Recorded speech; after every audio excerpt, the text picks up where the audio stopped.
chuan ka lom le deuh na chu hei ko hrana le ko hrante KTP te SAY te PYD ni mo ka tiang na ko hran huanga zai tor min som thin hi ka lom tak zeta phu lo cái ni hei hei min chung chang hi kan soi lok nge hei in shi tangin leng zem te kan sa pathian la te chu kan sat tel tho kan sa tho wa amai ro chu gospel satura biak ina men som thin hi aro pui ka tilu tu ka phu kan ti lei thei lo ni tu tlang hian asan chu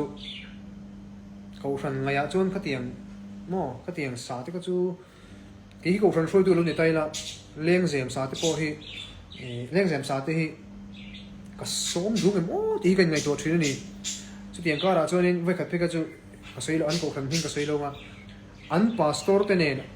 an ko ran u pa te nen min lo mu ka ni an ko ran a KTP in khom sana zai thor min som kha ko ran u pa le pastor te nen min lo mu ka ni chu ka tiang te kha avan ro pui em ka ti ani ka thi nung takin ka lom